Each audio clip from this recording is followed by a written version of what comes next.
नमस्कार दोस्तों, स्वागत है आप सभी का। देखिए, दिल्ली में DSSB की पीजीटी की वैकेंसी आ चुकी है, वो हम डिस्कस कर चुके हैं। पीजीटी कॉमन पेपर के बैच ऑलरेडी चल रहे हैं, सब्जेक्ट के पॉलिटिकल साइंस के बैच स्टार्ट हो गए हैं। आज जो हम बात करने वाले हैं, क्योंकि पीजीटी की वैकेंसी आ चुकी है, टीजीटी सोशल स्टडीज की और अन्य सब्जेक्ट की भी वैकेंसीज जल्द ही आने वाली हैं। ठीक, तो जिन स्टूडेंट का इस बार सीटेट पेपर 2 एसएसटी क्लियर हो चुका है या इससे पहले क्लियर हो चुका है, तो वो एलिजिबल होंगे। तो आज जो हम बात करने वाले हैं कि कैसे आप स्टार्टिंग से आप अपनी तैयारी को एक मुकाम दे सकते हैं और पहले ही अटेम्प्ट में, पहले ही प्रयास में आप एक वैकेंसी पर कब्जा कर सकते हैं।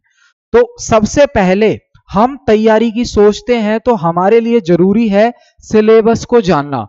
तो क्या है DSSB TGT सोशल स्टडीज का सिलेबस, आज हम उसके बारे में बात करेंगे। और ये आप अच्छे से जानते हैं कि ये सिलेबस नया अनाउंस किया है DSSB ने। इससे पहले जो सिलेबस चलता था वो अलग था, लेकिन अब नया सिलेबस आया है हर एग्जाम का। पिछली क्लास में हमने पीजीटी पॉलिटिकल साइंस का नया सिलेबस डिस्कस किया था और इंट्रोडक्शन, जो लेक्चर का इंट्रोडक्शन है वो भी मैंने दिया था आपको, किस प्रकार से कौन से टॉपिक किस कैटेगरी में आते हैं। आज जो हम बात करने वाले हैं वो TGT social studies, DSSB TGT social studies के सिलेबस की बात करेंगे, मेन सब्जेक्ट की, जो मेन पार्ट है आपका। तो इसमें देखिए, सबसे पहले आप ध्यान रखेंगे जो बदलाव हुआ है इस बार, जो बदलाव हुआ है वो क्या है। आप जानते हैं कि टीजीटी सोशल स्टडीज में, टीजीटी सोशल स्टडीज में आपके 4 सब्जेक्ट आते हैं। आपके कितने सब्जेक्ट आते हैं? 4 सब्जेक्ट आते हैं। तो पहला हिस्ट्री, हिस्ट्री और दूसरा ज्योग्राफी, दूसरा क्या? ज्योग्राफी। और तीसरा सिविक्स यानी कि पॉलिटी, और फिर इकोनॉमिक्स, इकोनॉमिक्स। ठीक, ये 4 सब्जेक्ट आते हैं, चारों कंपलसरी हैं। यहां पे चेंज क्या किया है दोस्त, यहां पे चेंज किया है कि हिस्ट्री में एंशिएंट और मिडेवल हिस्ट्री गायब कर दी। अब प्राचीन भारत का इतिहास और मध्यकालीन भारत का इतिहास सिलेबस में शामिल नहीं है, अभी हम देखेंगे। अब हिस्ट्री में क्या क्या आएगा? सिर्फ मॉडर्न हिस्ट्री के कुछ टॉपिक हैं, मॉडर्न हिस्ट्री और वर्ल्ड हिस्ट्री, वर्ल्ड हिस्ट्री, सिर्फ ये टॉपिक हैं। ठीक है, बाकी ज्योग्राफी और सिविक्स और इकोनॉमिक्स में ये तो कॉमन सी चीजें हैं जो सिलेबस में होती हैं। हिस्ट्री में बदलाव किया है कि प्राचीन भारत का इतिहास और मध्यकालीन भारत का इतिहास गायब कर दिया है। अब सिर्फ मॉडर्न हिस्ट्री, वो भी 1857 का रिवॉल्ट और उससे रिलेटेड चीजें, और वर्ल्ड हिस्ट्री जिसमें फ्रेंच रिवॉल्यूशन, ये सभी आ जाएंगे। ठीक, देखते हैं क्या है आपके सिलेबस में, एक एक टॉपिक देखेंगे हम। तो पहले जो है आपका हिस्ट्री सेगमेंट है। हिस्ट्री सेगमेंट, ये हिस्ट्री सेगमेंट है आपका पहले इतिहास। तो इसमें समकालीन विश्व, सबसे पहले है समकालीन विश्व, कंटेम्पररी वर्ल्ड, समकालीन विश्व, ये पहले है। ठीक है, अब कंटेम्पररी वर्ल्ड का जो इतिहास है उसमें क्या क्या आपको तैयार करना है। इंडस्ट्रियल रिवॉल्यूशन यानी कि औद्योगिक क्रांति, और इकोनॉमिक डिप्रेशन, आर्थिक मंदी, और labour and peasant class issues, जो लेबर है और पीजेंट किसान, उनके जो मुद्दे हैं वो, growth of industries in India in 20th century, 12वीं शताब्दी में, 12वीं शताब्दी में भारत में उद्योगों का विकास, 12वीं शताब्दी में भारत में उद्योगों का विकास, features of colonial society in India, औपनिवेशिक समाज जो था उसकी विशेषताएं, फीचर्स क्या थी। तो ध्यान रखेंगे ये पूरा जो बेस है, इसका जो बेस है वो एनसीईआरटी है। इसका बेस क्या है? एनसीईआरटी है। एनसीईआरटी से ऊपर क्वेश्चंस पूछे जाएंगे, लेवल एनसीईआरटी से ज्यादा होगा, है ना, लेकिन बेस जो है आपका एनसीईआरटी है। और फिर आपका एक टॉपिक है फ्रेंच रेवोल्यूशन, फ्रांसीसी क्रांति इतिहास में। तो इसमें फ्रांसीसी क्रांति के बारे में पूरा डिटेल में पढ़ना है आपको। फ्रांसीसी क्रांति, फ्रांसीसी क्रांति के बारे में पूरा डिटेल में पढ़ना है, क्या कि क्या कारण थे, मुख्य घटनाएं कौन कौन सी थी फ्रांसीसी क्रांति में, प्रभाव क्या पड़ा इसका, और कॉन्सिक्वेंसेस, परिणाम क्या थे। ठीक है, ये फ्रांसीसी क्रांति के बारे में पूरा डिटेल में पढ़ना है। फिर आता है आपका द रिवॉल्ट ऑफ 1857, 1857 की क्रांति कहां से शुरू हुई, पूरे भारत में कौन कौन लोगों ने इसको लीड किया, है ना, वो सारी चीजें। इंडियन फ्रीडम स्ट्रगल 1885 से 1947 तक जो स्वतंत्रता संघर्ष है भारत का, उसके बारे में पूरा है। अब यहां दे तो दिया फ्रीडम स्ट्रगल 1885 से 1947, लेकिन इसमें तो सारी चीजें आ जाएंगी, तो वो हमें डिटेल में स्टडी करनी है। 1885 यहां से टाइम दिया है, कांग्रेस की स्थापना होती है 1885 में एओ ह्यूम के द्वारा, एओ ह्यूम के द्वारा। तो यहाँ 1885 से 1947 तक का जो भारत है उसमें जो फ्रीडम स्ट्रगल हुए।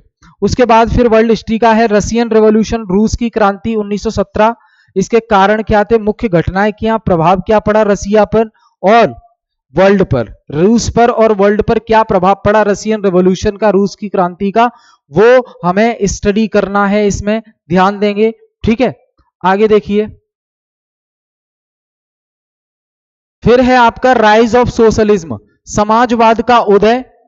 इसमें कार्ल मार्क्स की फिलॉसफी, इनकी एक फेमस किताब है दास कैपिटल, इनकी एक फेमस किताब है दास कैपिटल, और ये वर्ग संघर्ष के सिद्धांत की बात करते हैं, वर्ग संघर्ष के सिद्धांत की बात करते हैं कार्ल मार्क्स, है ना।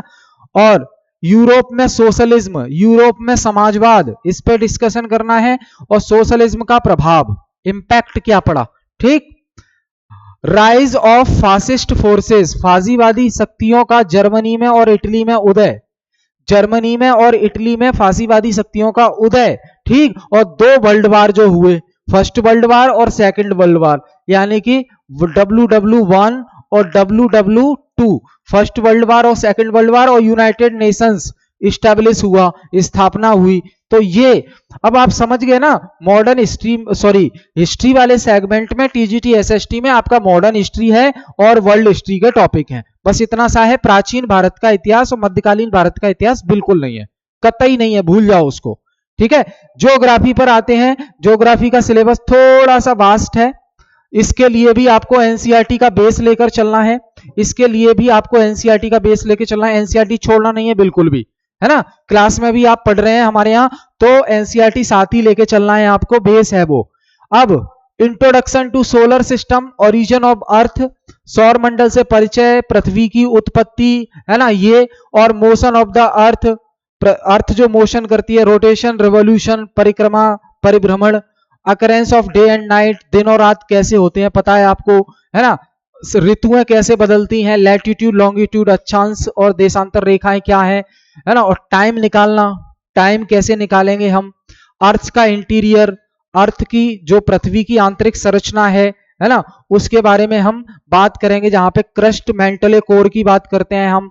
Origin of continent and ocean बसीन, तो कॉन्टिनेंट्स का ओरिजिन, उत्पत्ति कैसे हुई, वैगनर की थ्योरी हम देखेंगे, कॉन्टिनेंटल ड्रिफ्ट थ्योरी हमें देखनी है यहाँ, और प्लेट टेक्टोनिक की थ्योरी, अर्थक्वेक, वोल्केनो, फोल्डिंग, ये सब हमें पढ़ना है डिटेल में, सवाल यहां से पूछे जाते हैं। ठीक है, एनसीईआरटी को बेस बना के चलना है। फिर रॉक्स एंड मिनरल्स आ जाएंगे, तो रॉक्स कितने प्रकार के हैं, सॉइल फॉर्मेशन कैसे होता है ना, मेजर टाइप्स एंड कैरेक्टरिस्टिक्स क्या है इसके, और agent of gradation, weathering, mass wasting, running water, wind, glacier, sea waves, ये सब के बारे में हमें पढ़ना है। ठीक है, क्लाइमेटोलॉजी, ये क्लाइमेट आ जाएगा। क्लाइमेट में देखिए यहाँ पे फिर एटमॉस्फेयर के बारे में पूरा कंप्लीट पढ़ना है, एटमॉस्फेयर, यहाँ जीके वाला कोई पार्ट नहीं है, ये डेप्थ में पढ़ना है आपको, सब्जेक्ट है आपका। प्रेशर क्या होता है, दबाव, है ना, वर्ल्ड क्लाइमेट, विश्व की जलवायु, उसके बारे में पढ़ना है। हाइड्रोलॉजिकल साइकिल, ओशियन, ओशियन के बारे में पढ़ना है, और बायोस्फीयर, यहाँ पे एनवायरमेंट इकोलॉजी वाला पार्ट भी ऐड कर दिया है, पर्यावरण एवं पारिस्थितिकी वाला पार्ट भी ऐड कर दिया है। तो biosphere, ecology, type of ecosystem, और स्ट्रक्चर, फंक्शंस ऑफ इकोसिस्टम, ये फूड चेन, फूड वेव, ये कॉन्सेप्ट साइंस में भी आते हैं, इकोलॉजी वाले पार्ट में वहां पे भी ऐड कर दिए हैं। ठीक है, फिर इंडिया, ये इंडियन ज्योग्राफी है, जहां पे इंडिया का साइज एंड लोकेशन हमें देखना है, कितने लैटिट्यूड से कितने लॉन्गिट्यूड तक, लैटिट्यूड तक फैली हुई है, नॉर्थ से साउथ वेस्ट से ईस्ट इंडिया की लोकेशन, है ना। एक्सट्रीम पॉइंट क्या है इंडिया की, जैसे कि इंदिरा पॉइंट है। जियोलॉजिकल स्ट्रक्चर, भूगर्भिक संरचना और क्लाइमेटोलॉजी यहाँ पे पूरी पढ़नी है। पॉपुलेशन, ये आपकी पॉपुलेशन वाला टॉपिक है ज्योग्राफी में। फिर संसाधन एवं विकास, रिसोर्स एंड डेवलपमेंट वाला है। एग्रीकल्चर, कृषि से संबंधित है, कृषि की फसलें, रबी की फसलें, खरीफ की फसलें, कौन सी फसल कहाँ पाई जाती है, सबसे ज्यादा उत्पादन कौन करता है, वो सारी चीजें हमें देखनी है। मैन्युफैक्चरिंग इंडस्ट्रीज, मैन्युफैक्चरिंग उद्योगों के बारे में पढ़ना है। नेशनल इकोनॉमी की लाइफलाइन, जहां पे ट्रांसपोर्टेशन पढ़ना है, टूरिज्म पढ़ना है, ठीक है। इंडिया का फॉरेन ट्रेड, तो ये आपका इकोनॉमी वाले सेगमेंट में भी हम देखेंगे। फिर ये डिजास्टर मैनेजमेंट और हिजार्ड मैनेजमेंट, आपदा प्रबंधन, इसके बारे में ये सारे टॉपिक पढ़ने हैं आपको। डिजास्टर कितने प्रकार का होता है, नेचुरल होता है, एक तो प्राकृतिक, अब भूकंप आ जाए तो प्राकृतिक ही है, मैन मेड हो गया, है ना। और डिजास्टर मैनेजमेंट कैसे किया जाएगा, डिजास्टर रिस्क रिडक्शन क्या है, सुनामी क्या है, ये हमें डिजास्टर से रिलेटेड चीजें पढ़नी है, ठीक है। अब ये इकोनॉमी वाला पार्ट है, इसी में देखिए component of production, people as a resources, जो मानव है, मानव संसाधन के रूप में, तो पीपल एज अ रिसोर्सेज, जहां पे इकोनॉमिक एक्टिविटीज देखेंगे, आर्थिक क्रियाएं क्या होती हैं, ऐसी क्रियाएं जहां से पैसे की इनकम हो, आर्थिक क्रियाएं कहलाएंगी, है ना। पॉपुलेशन क्या है, एजुकेशन, हेल्थ, अनएम्प्लॉयमेंट, इस मुद्दे को देखना है। Poverty as a challenge, economy की एनसीईआरटी में है। पॉवर्टी लाइन क्या होती है, इससे रिलेटेड बहुत सारी कमिटीज हैं, बहुत से लोगों ने पॉवर्टी लाइन का कॉन्सेप्ट दिया है, तेंदुलकर कमेटी है, तो ये सारी चीजें हम देखेंगे यहाँ पे। पॉवर्टी एंड इनइक्वालिटी, असमानता क्या होती है, पॉलिसीज फॉर पॉवर्टी रिडक्शन, गरीबी को दूर करने के लिए नीतियां चलाई गई वो। पॉवर्टी एस्टीमेट, पॉवर्टी का मेजरमेंट कैसे होता है, गरीबी का मूल्यांकन कैसे होता है। Food security in India, Bharat में खाद्य आपूर्ति, तो इसमें खाद्य सुरक्षा क्या होती है, हरित क्रांति क्या होती है, यहीं पे एमएस स्वामीनाथन पढ़ेंगे हम। बफर स्टॉक क्या होता है ना, एमएसपी क्या है, तो ये सारी चीजें। फिर आपका आ जाएगा डेवलपमेंट के बारे में, तो यहां इकोनॉमिक डेवलपमेंट और फॉरेन ट्रेड और इकोनॉमिक डेवलपमेंट, विदेशी व्यापार के बारे में हमें पढ़ना है, जहां पे डब्ल्यूटीओ का रोल भी हम देखेंगे। बैलेंस ऑफ पेमेंट क्या होता है, बैलेंस ऑफ ट्रेड क्या होता है, सर्विसेज का आयात निर्यात क्या है, तो वो सारी चीजें हमें यहां देखनी है, ठीक है। Distribution of income, sectors of the economy, तो primary sector, secondary sector, tertiary sector, वो सारी चीजें हमें देखनी है। अलग अलग कैटेगरी, अलग अलग बेसिस के बिहाफ पर हम क्लासिफाई करेंगे सेक्टर्स ऑफ द इकोनॉमी को। फिर ये मनी बैंकिंग वाला कॉन्सेप्ट है, मनी एंड क्रेडिट वाला, तो इसमें सेंट्रल बैंक ऑफ इंडिया के बारे में हमें पढ़ना है, यानी कि आरबीआई के बारे में, आरबीआई की मॉनेटरी पॉलिसी के बारे में पढ़ना है। मनी के फंक्शंस क्या होते हैं, इंडिया का मॉनेटरी सिस्टम क्या है जिसे आरबीआई देखती है, बैंकों के प्रकार, सेल्फ हेल्प ग्रुप, स्वयं सहायता समूह क्या होते हैं, और मनी और सप्लाई, मनी की जो सप्लाई, मनी की जो सप्लाई है, मनी की जो डिमांड है, उसके बारे में पढ़ेंगे, demand of money and supply. और फाइनेंशियल मार्केट, वित्तीय बाजार के बारे में पढ़ेंगे, जहां पे हम कैपिटल मार्केट के बारे में भी पढ़ेंगे। कैपिटल मार्केट में बीएसई क्या होता है, एनएसई क्या होता है, निफ्टी क्या है, सेंसेक्स क्या है, बुल ऑपरेशन क्या है, और है ना बियर ऑपरेशन क्या है। कैपिटल मार्केट को रेगुलेट कौन करता है, securities and exchange board of India से भी रेगुलेट करती है, वो सारी चीजें हमें देखनी है। फिर ये सिविक्स का पार्ट आएगा आपका, पॉलिटिकल साइंस का, तो यहाँ पे पावर शेयरिंग, फेडरलिज्म, संघवाद क्या है, इंडिया में प्योर फेडरलिज्म नहीं है, आपको पता है, अमेरिका में प्योर फेडरलिज्म है। डेमोक्रेसी और डाइवर्सिटी क्या होती है, पॉलिटिकल पार्टीज, राजनीतिक दल, चुनाव और लोकतंत्र के लिए चुनौतियां क्या हैं, और यहाँ पे डेमोक्रेसी का concept, features, local self governments, जो लोकल गवर्नमेंट है, स्थानीय सरकार है, भारत में 73वां संविधान संशोधन करके इसे जोड़ा गया था, वो देखेंगे, है ना। इनके चुनाव कैसे होता है लोकल गवर्नमेंट के, तो स्टेट का इलेक्शन कमीशन करवाता है। फिर भारतीय संविधान के बारे में है, जैसे कि भारतीय संविधान के निर्माण से संबंधित चीजें हमें याद रखनी पड़ेंगी, और कॉन्स्टिट्यूएंट असेंबली के बारे में पढ़ना पड़ेगा हमें, कॉन्स्टिट्यूशन को अडॉप्ट किया गया था, है ना, 26 नवंबर की डेट याद रखनी है। वर्किंग ऑफ कॉन्स्टिट्यूशन में पार्लियामेंट, संसद जो कि यूनियन लेजिस्लेचर है, केंद्रीय विधायिका पूरी इंडिया के लिए लॉ बनाने का काम करती है, वो देखना है। और जुडिशरी, जुडिशरी जो कि इंटीग्रेटेड है इंडिया में, है ना, पूरे देश के लिए एक वो न्यायपालिका देखनी है। फंडामेंटल राइट्स का कॉन्सेप्ट, मौलिक अधिकारों का कॉन्सेप्ट हमें देखना है। पहले शुरुआत में मौलिक अधिकार 7 थे, अमेरिका से कॉन्सेप्ट लिया है ये, अब तो 6 है, राइट टू प्रॉपर्टी को हटा दिया गया है। तो दोस्त ये सारे टॉपिक डेप्थ में पढ़ने हैं। ऐसा मत समझना कि मैंने ये 20-25 मिनट में बोल दिया तो इतना सा ही सिलेबस है, ये सब डेप्थ में पढ़ना है बेटा। और ये आपका मेन सब्जेक्ट है, कोई जीके नहीं है।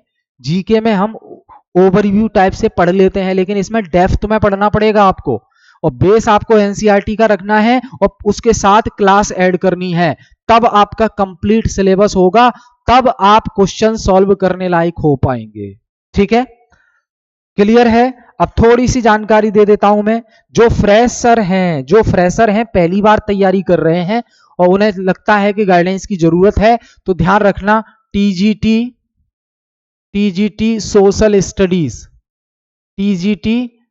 सोशल स्टडीज, यानी कि ये आपका मेन सब्जेक्ट हो गया, ये आपका मेन सब्जेक्ट हो गया दोस्त।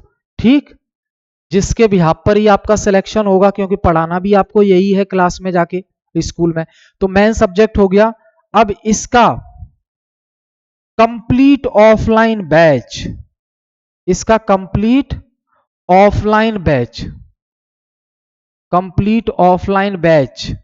स्टार्ट हो रहा है। ठीक है, कंप्लीट ऑफलाइन बैच स्टार्ट हो रहा है। इसका सेंटर आपको पता ही है, यमुना विहार दिल्ली, ऑफलाइन सेंटर।